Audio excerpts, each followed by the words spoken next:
I think another fundamental, I suppose, towards the success of a project, for me, I suppose, is probably a bit more on the softer side of it, but it's around leadership, culture and collaboration.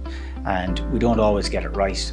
And when it is right, things go really well. And when it's not, they don't go well. Ultimately, the leadership of the project sets the tone. And I think inherently, most people want to work in a high-performing environment. People thrive in that environment.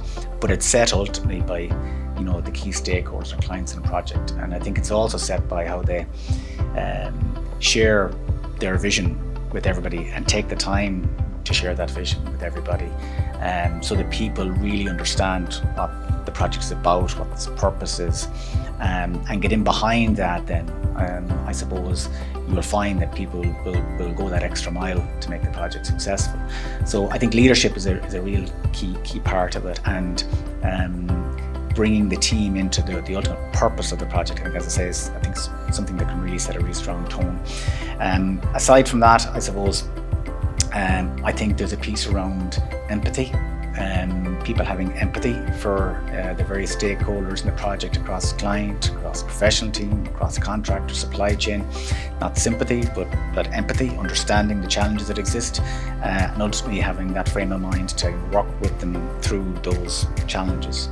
So I think our job ultimately, as well as project managers, is to help people be successful, as opposed to identifying the problems, I suppose. So working hard with people to try and have empathy and understanding of what the challenges are, and then working with them to try and be successful in overcoming those challenges is a key part, I think, of again, successful project, particularly on the large projects where there's more complex supply chain and people involved across it. So I think, I suppose in general sense, I would say never to underestimate the kind of importance or the value in human relationships and developing those with people, and trying to get that kind of respect and adult to adult relationship across the team.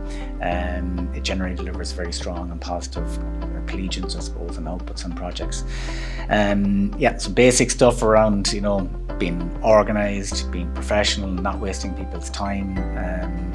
Some basic things around that, and you'd be surprised how people kind of thrive in that.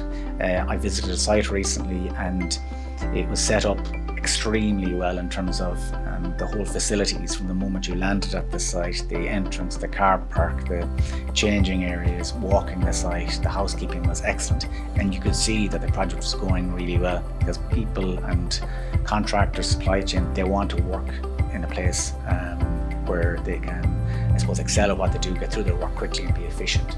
But it struck me as a really good example, maybe on the more construction side of somebody who's really leading and showing the respect for everybody involved in the project and being organised, and it was creating a really high performing environment. So I think that pays dividends.